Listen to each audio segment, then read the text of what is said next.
프롬프트를 어떻게 쓰느냐에 따라서 결과값이 완전히 달라진다 이렇게 얘기가 나오는데 잘 사용하려면 어떻게 해야 되나요? 사람과 사람의 소통 방식을 대입해서 생각해보면 그게 좋은 프롬프트의 시작이다. 근데 프롬프트 잘 쓰는 방법은 프롬프트에서 실수를 하거나 네. 모르는 부분이 있다면 어떤 게 있을까요? 막연하게 짧게 쓰는 오류들이 가장 큰 오류 중에 하나인 것 같아요. 나 여행 갈 건데 여행 계획 짜줘 이렇게 하면 절대 짜줄 수가 없습니다. 가장 흔하게 쓰는 게 챗GPT인데 굳이 제미나이를 집어서 말씀해 주신 이유는 뭘까요? 제미나이라고 하는 하나의 생태계 안에서 제가 원하는 영상까지 가기 위한 모든 프로그램들을 갈 수 있기 때문에 최근에 가장 좋은 영상 제작하는 툴로는 네, 실제 창작을 하는 입장에서 보신다면요. AI가 만든 결과물 어떻게 좀 느끼세요? AI가 만들어낸 단순한 결과물에서는 느껴질 수 없는 인간만이 쌓아온 감각에서 느껴지는 느낌일 거거든요. 이 AI 결과물들을 보면서 아직까지는 유효하다라고 생각하는 것은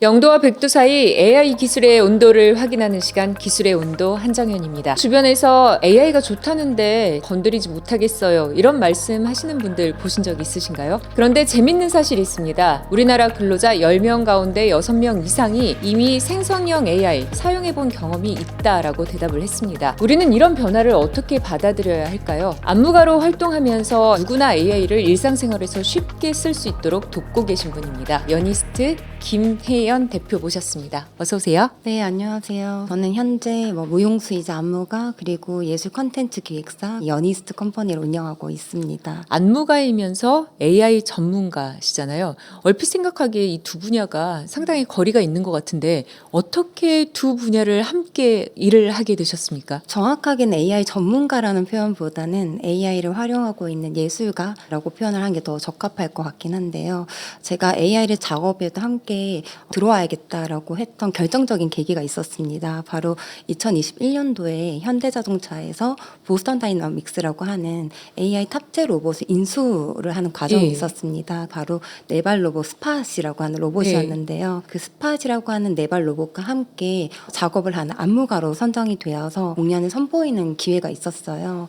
그때부터 이제 AI란 무엇인가 심도 있게 좀 고민을 해야 되겠다라는 어떤 생각이 들어서 그때부터 본격적으로 AI에 대한 연구 그리고 작품에 녹여내는 어떤 시도들을 지속적으로 해왔던 것 같습니다. 대표님 책 제목이 사이인간이에요. 네. 사이인간 어떤 뜻인지 설명해 주시죠. 네, 사이인간이라고 하면 말 그대로 무언가 사이에 껴있는 그 사이를 표현하는 말이기도 한데요. AI가 한 시대의 문명이 될 수 있지 않을까라는 생각을 했었고 이전의 사피엔스와 AI 기술 시대의 어떤 문명 사이에 그 과도기를 걷고 있는 우리라는 표현으로 호모 메디우스 사이인간을 이제 짓게 되었습니다. 굉장히 멋진 이름인데요. 사이인간. 그런가요? 네. 저희가 출간 준비를 하면서 내용은 다 만들어져 있는 상태에서 제목을 마지막에 짓게 되었는데요. 여러 이름들의 어떤 아이디어들이 나왔어요. 다 탈락을 하고 남았던 것이 공존인간, 사이인간 두 가지가 남았었어요. 공존을 해야 되는 시대가 분명 올 거라고 생각은 하고 확언할 수 있지만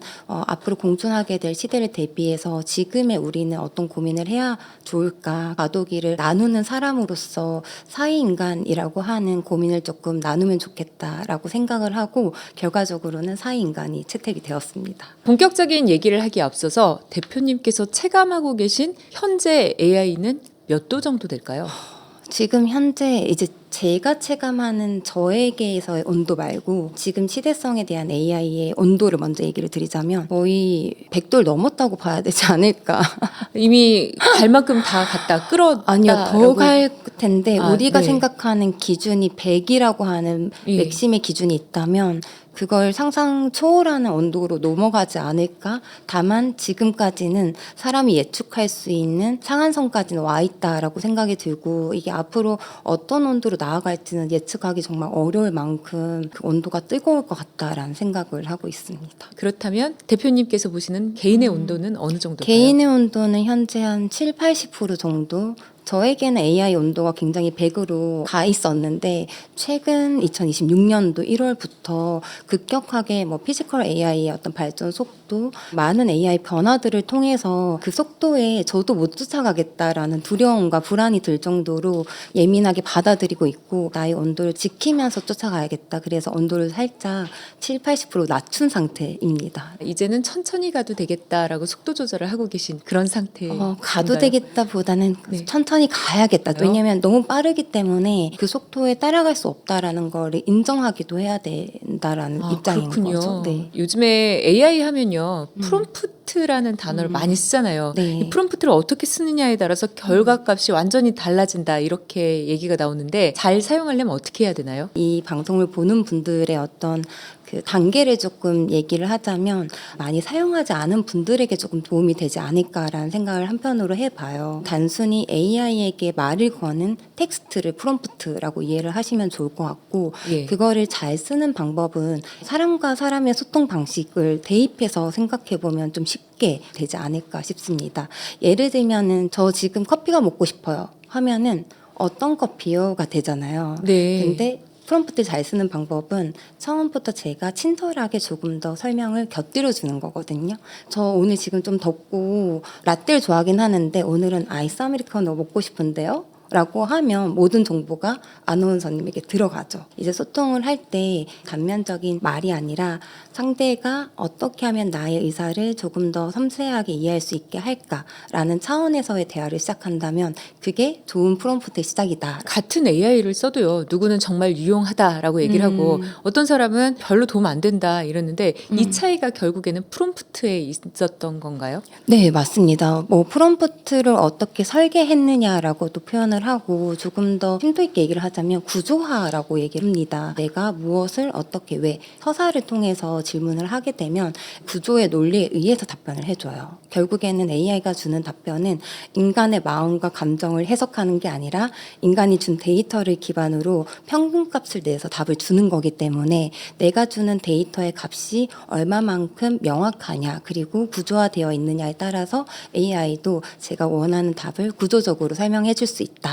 그런데 막상 AI 쓰다 보면요, 생각보다 원하는 답이 안 나와서 여러 네. 번 요청을 하거나 답답하게 느껴지는 그런 부분들이 있긴 해요. 프롬프트에서 실수를 하거나 네. 모르는 부분이 있다면 어떤 게 있을까요? 그냥 막연하게 짧게 쓰는 오류들이 가장 큰 오류 중에 하나인 것 같아요. 그냥 나 여행 갈 건데 여행 계획 짜줘 이렇게 하면 절대 짜줄 수가 없습니다. 그런가요? 거듭 네. 설명드리는 프롬프트 그리고 예. 그 여행을 짜는 것 또한 모를 때는 메타 프롬프트를 사용해서 길고 섬세하게 쓰는 그런 노력들이 필요한 것 같고요. 그리고 두 번째로는 포기하지 않으셔야 됩니다. 내가 예. 찾고 말지로 하루를 쓰는 건데 포기하지 않고 3번, 5번 정도 적어도 10번 정도만 대화를 오가면 제가 하루 쓸 시간을 1시간 만에 결과를 얻어낼 수가 있어요. 말씀을 듣다 보니까요, 프롬프트는 결국에 내 생각을 정리해서 어떻게 질문을 하느냐 하는 능력일 것 같은데요. 네. AI를 잘 다루기 위해서는 먼저 나의 생각부터 정리를 해야 되나? 네. 이런 궁금증이 생기네요. 네, 맞습니다. 가장 많이 일어나는 오해 중에 하나가 AI를 잘 쓰기 위해서 필요한 게 기술이라는 생각을 하시거든요. 네. 근데 철저히 이 AI를 잘 쓰기 위해서 필요한 것은 기술이 아니라 언어적 감수성인 것 같아요.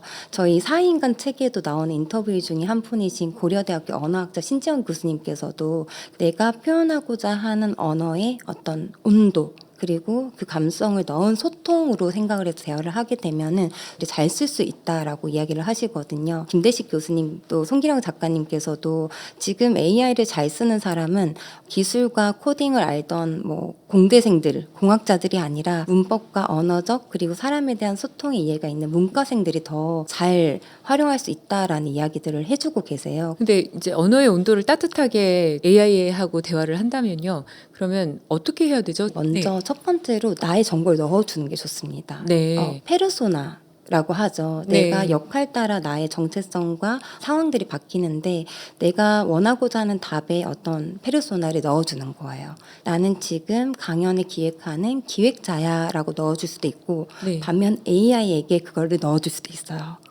지금 너는 기획자야. 지금 기업의 임원들을 대상으로 하는 AI 실습 교육의 기획자야 너는. 이라고 하면서 AI에게 역할을 부여해 주는 거예요. 그런 식으로 얘기를 하면 그 설정 값에 의해서 그 데이터로 그 어떤 수준과 눈높이 맞춘 데이터를 뽑아줍니다. 두 번째로는 제가 원하는 목표를 명확하게 얘기해야 됩니다. 사실은 이 명확함이 없을 때도 어떤 메타 프롬프트라고 해서 내가 원하는 것을 AI에게 물어보면서 찾는 방법도 있긴 한데요. 보통 어떤 목적이 있는 대화를 할 때는 아웃풋을 내야 되는 게 명확하잖아요. 그럴 때는 예. 내가 얻고자 하는 목표가 무엇인지를 섬세하게 얘기할수록 정확하게 대답을 해줘요. 그리고 세 번째로는 내가 이것을 통해서 어떻게 활용할 것인지 방향성까지도 곁들여서 설명을 해주게 되면 그 모든 것이 종합된 상태의 결과물을 내어줄 수 있죠. AI를 활용하는데 상당히 구체적으로 얘기를 해줘야 되는 거네요.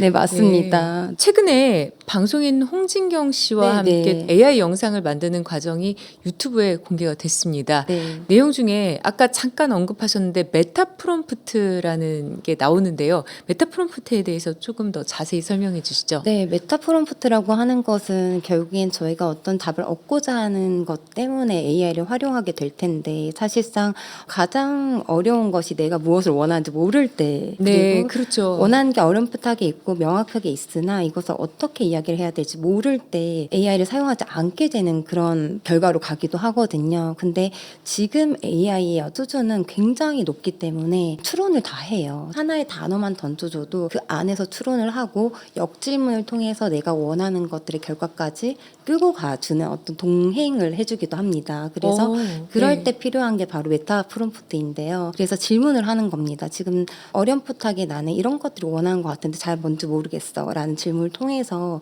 그 질문에 대한 질문 또는 질문에 대한 대답을 AI에게 요청을 하는 거죠. 마치 길을 잘 모를 때 네. 가이드의 역할을 해주는 그런 네, 거네요. 네. 홍진경 씨 유튜브 채널을 네. 저도 봤는데요. 짧은 영화를 만드는 과정을 실제로 보여주셨잖아요. 좀 쉽게 말씀을 해주시자면 어떻게 해야 될까요? 사실은 그 홍진경님의 유튜브에 나간 것도 시간이 됐는데요. 예. 너무 놀랍게도 그 그새 또 채널에- 바뀌었나요? 네. 아, 네. 진짜 진짜 빠르네요. 저는 이 얘기를 하면서도 소름이 이렇게 끼칠 정도로 AI의 발전 속도가 어마어마합니다. 하루에 하루 간격으로 업데이트가 되고 있다라고 보면 좋은데요. 여전히 유효하다라고 할 수 있는 부분은 기획서를 작성하고 그다음에 이미지를 만든 후에 그 이미지를 기반으로 영상화하는 작업 이렇게 순차적으로 가시는 게 제일 좋고요. 제미나이를 활용하시면 이미지 생성부터 영상 제작까지 바로 연결해서 작업을 할 수 있기 때문에 가장 편리하고 빠르게 할 수 있지 않을까 싶고요. 가장 흔하게 쓰는 게 챗GPT인데 굳이 제미나이를 집어서 말씀해 주신 이유는 뭘까요? 제미나이는 멀티모달이라 그래서 굉장히 많은 툴들이 한 번에 호환되게끔 되어 있어요. 네. 그래서 대화형도 가능하고 이미지 제작도 가능하고 영상 제작까지도 가능하다. 이전에는 프로그램들이 단일화된 하나의 어떤 기능만 있었기 때문에 어떨 때는 챗GPT를 사용하고 어쩔 때 넘어가서 제미나이를 사용하고 넘나들었어야 됐거든요. 근데 이제는 제미나이라고 하는 하나의 생태계 안에서 제가 원하는 영상까지 가기 위한 모든 프로그램들을 갈 수 있기 때문에 가장 편하지 않을까. 조금 더 설명을 드리자면 최근에 가장 좋은 영상 제작하는 툴로는 제미나이에서 발표했던 옴니라고 하는 게 있습니다. 옴니요. 네, 옴니에서는 지금 그냥 이미지, 오디오, 영상, 텍스트 모든 것을 융합해서 그냥 프롬프트만 치면은 그냥 모든 것을 뚝딱뚝딱 만들어줘요. 프롬프트는 아까 말씀하신 것처럼 조금 더 자세히 정교하게. 구체적으로 네, 네, 아, 네. 간단한 질문에 대한 답을 얻어내기도 하고 좀 더 복잡하게 바이브 코딩까지 얻어내기도 하는데 복잡한 결과값을 얻어내면서 프롬프트도 다 달라져야 되나요? 아니면 그거는 별로 상관이 없나요? 너무 재밌는 질문인 것 같은데요. 초등학교, 중학교 조카들과 대화를 하려면 그 친구들의 어떤 수준에 맞는 대화를 해야만 또 재밌는 대화를 이끌 수가 있잖아요. 예전에는 프롬프트를 어떻게 잘 쓰지에 대한 고민들을 많이 해야 됐고 그 방식을 찾아야 되는 시기였다면 불과 1년 전에 근데 지금은 막 던져도 사실은 너무 좋은 아웃풋을 내기도 해요. 그래서 지금 이제 시작하시는 분들은 정말 편하게 아마 AI를 활용하실 수 있는 상황이기 때문에 AI는 발전하지만 오히려 프롬프트는 쉬워지고 있다라고 보시면 될 것 같아요. 그렇군요. 그럼 앞으로 점점 더 사용하기는 좋아지겠네요. 네, 맞습니다. 이렇게 배우다 보니까는 대표님은 AI를 어떻게 활용하고 계신지도 궁금해지는데요. 진행하셨던 프로젝트 중에 예술래 잡기 술 이런 게 있더라고요. 타이틀이 상당히 독특해서 기억에 남는데 어떤 건지 설명해 주실 수 있나요? 예술의 잡기술은 그런 어떤 마음에서 시작했던 것 같아요. AI를 마주하게 됐는데 이 기술력이 너무 다 놀랍고 그리고 어떤 세상을 변화할지 두렵기도 하고 그러면서도 너무 즐겁고 재밌기도 한 거예요. 근데 이 AI라는 것은 온라인상에 존재하는 무엇이잖아요. 또 온라인상에 존재하는 것을 만들어낸 것도 사용하는 것도 결국 오프라인상에 존재하는 우리 사람이라는 존재일 텐데 그 둘의 놀이가 돼야겠다. 아, 연결고리가 되는 놀이라고 생각하면 네, 될까요? 네. 오프라인상에서 할 수 있는 한국인들이 공감할 수 있는 놀이 술래잡기를 가지고 오게 된 거예요. 그 가져올 때 이제 네이밍을 어떻게 했냐면 예술이란 단어를 이렇게 넓혀서 그 안에 술래잡기를 넣었어요. 아, 그렇네요. 그랬더니 앞은 예술이 되고 중간은 술래잡기가 되고 뒤는 기술이 되는 거예요. 그래서 예술과 기술 시대의 술래잡기. 지금은 우리가 예술과 기술 사이에 누가 쫓기는 게 아니라 계속적으로 그 역할이 변모하면서 서로를 쫓기도 하고 쫓기기도 하면서 조금 더 즐겁게 공존할 수 있어야겠다라는 생각에서 작품, 컨퍼런스 포럼 그리고 워크숍을 기획했고 그거의 제목이 예술의 잡기술입니다. 재밌으면서도 술래잡기라는 단어가 가진 철학적인 의미도 있는 것 같아요. 그래서 또 다른 어떤 소호 주제가 있었는데요. 그 AI라고 하는 기술은 어떤 차별이 있을까라고 고민을 했더니 유한성이라고 할 수 있죠. 바로 죽음과 노화라고 하는 키워드는 절대적으로 신체가 있는 사람이 가질 수 있는 주제이지 않을까. 그래서 그것을 경험할 수 없는 AI는 이것을 어떻게 바라보고 있고 어떻게 생각하고 있는지 좀 대화를 해보자라는 입장에서 저희 예술의 잡기술 공연에 대한 주제는 바로 죽음과 노화라는 주제로 작품을 만들었었습니다. 네, 네. 그렇군요. 구체적으로 작품 할 때 현장에서 어떻게 AI를 활용하세요? 2024년도에 ACC 광주 아시아문화의 전당에서 발표했던 경우의 도시라는 작품이 있어요. 예. 근데 그 작품의 경우에는 이제 미디어 사운드 아티스트와 함께 실시간 인터랙션 기반의 음악과 미디어 사운드를 다 설계를 해서 현장에 온 관객들의 움직임 데이터까지도 상부에 설치된 카메라를 통해서 입력값을 다 데이터를 뽑아내고 실시간으로 반영돼서 그것들이 음악으로 나오고 영상으로 나오는 그런 것들을 코딩해가지고 하기도 합니다. 너무 재밌게 잘 활용하시는 것 같아요. 아, 근데 AI가 나를 대체하면 어떡하지? 이런 생각을 하는 분들도 계세요. 앞으로 사람은 어떻게 해야 될까? 또 이런 시대에 인간의 경쟁력은 어디에 있을까? 이것도 궁금합니다. 네. 근데 AI가 인간 자체를 대체한다라고 보기보다는 AI가 잘 쓰는 사람이 못 쓰는 사람의 자리를 대체할 수 있다라고 봐야 될 것 같아요. AI가 일을 대체하는 건 아니고 AI를 잘 쓸 수 없는. AI를 잘 활용하지 않은 분들의 자리를 네. 조금은 그러면 AI를 잘 활용해야만 되겠네요. 네, 뭐 필수라고 하기에는 여전히 네. AI가 필요 없는 영역, 몸을 사용하는 어떤 직업군, 뭐 배관공이라든지 손기술을 가진 그런 제조업이라든지 그런 분들의 직종은 더 각광받을 것이다라고 표현하기도 하거든요. 네. 그런 것처럼 인간의 어떤 고유성은 남아 있을 거긴 하나 그 반면 인간이 굳이 해야 되지 않는 반복적인 일들에 대해서는 변화할 것이기 때문에 그런 직군에 속한 일들이라고 한다면 AI를 안 쓰기보다는 더 빠르게 그리고 잘 사용해서 나의 일에 변화하는 형태에 적합하게 적용해야 되는 것이 아닐까. 네, 그렇군요.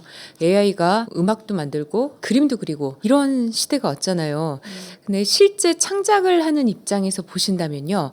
AI가 만든 결과물 어떻게 좀 느끼세요? 제가 생각할 때 이 AI 결과물들을 보면서 아직까지는 유효하다라고 생각하는 것은 인간만이 가질 수 있는 어떤 시간의 축적 그리고 시간의 축적에 의해서 나오는 아우라 이런 것들은 여전히 존재하지 않을까라고 생각을 해요. 이거는 사실 AI가 만들어낸 단순한 결과물에서는 느껴질 수 없는 인간만이 쌓아온 감각에서 느껴지는 느낌일 거거든요. 저는 사실 개인적으로는 저작권이나 어떤 권리의 침해만 없다면 AI를 적극적으로 활용해서 표현해 보시길 추천드리고 있긴 하거든요. 두려워하거나 문제 삼기보다는 먼저 적용하고 활용해 보면서 이게 어떤 문제를 야기할 수 있는지를 테스트해 보는 것도 하나의 사례가 될 수 있지 않을까라는 생각에서 저는 일단 하고 봅니다.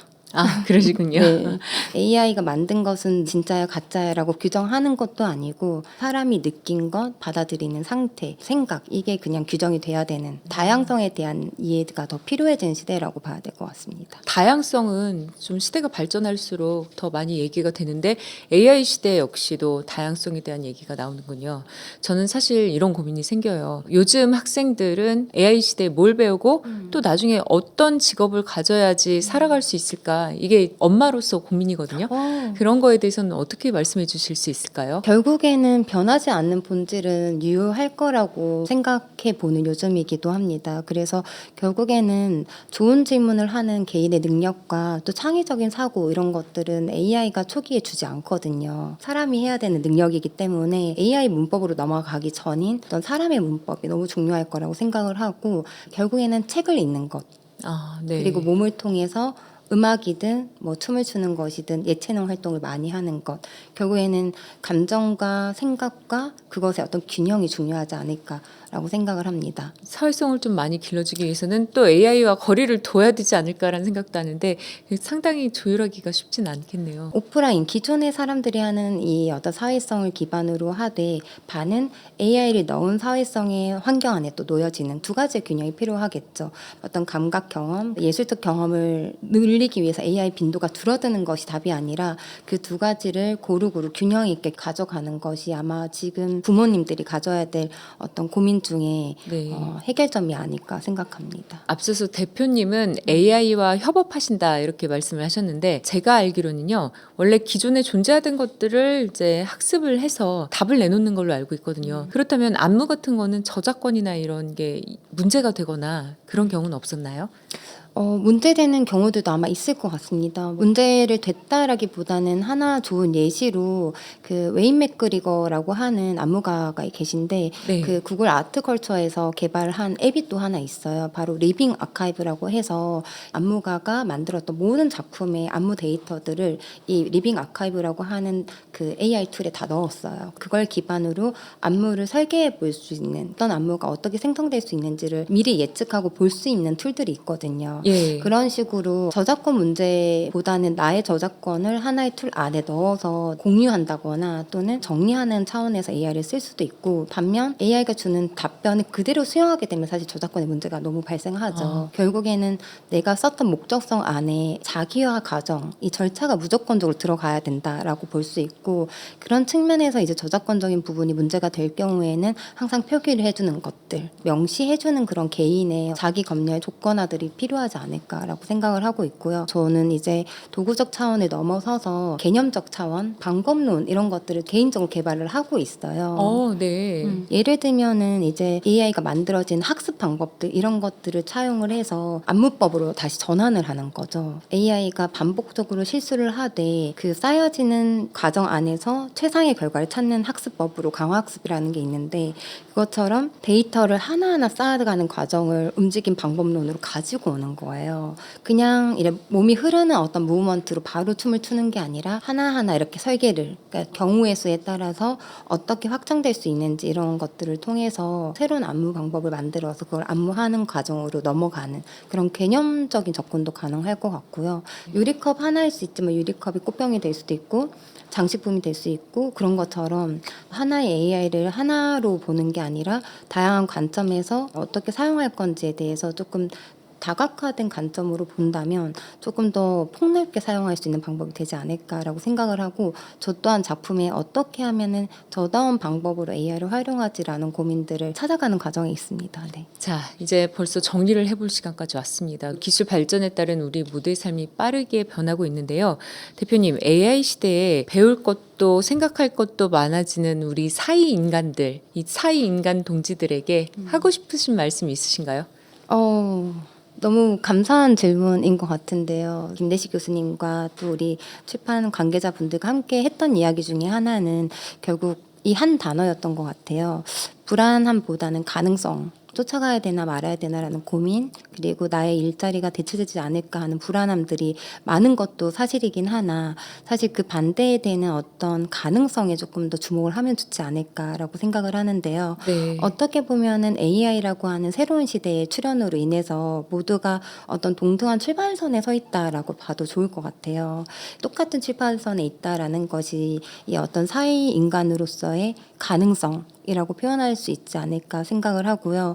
두려워하기보다는 부지런히 놀아보셨으면 좋겠어요. 그런 측면에서 제가 뭐 고등학교나 뭐 대학교 이렇게 우리 AI 시대를 더 적극적으로 살아가야 될 친구들에게 항상 하는 얘기가 그 DID 하라고 얘기를 해요. 근데 DID가 엄청난 영어의 약자가 아니라 들이대의 약자입니다. 아, 그렇습니까? 저는 DID가 DIY, DID 이 생각을 하고 네, 있었는데. 많은 해석들을 네. 하시고 뭔가 초성을 막 유추하시기도 하시는데 지금은 남녀노소 불문하고 AI에게 조금 들이대면서 적극적으로 활용해 보시는 어떤 도전, 시도 그런 것들이 중요하지 않을까 생각해 보고 있습니다. 자, 이렇게 AI 프롬프트에서부터 다양한 활용법, 그리고 예술가의 눈으로 본 AI까지 어느 하나 놓칠 수 없는 재밌고 꼭 필요한 얘기들을 들어봤습니다.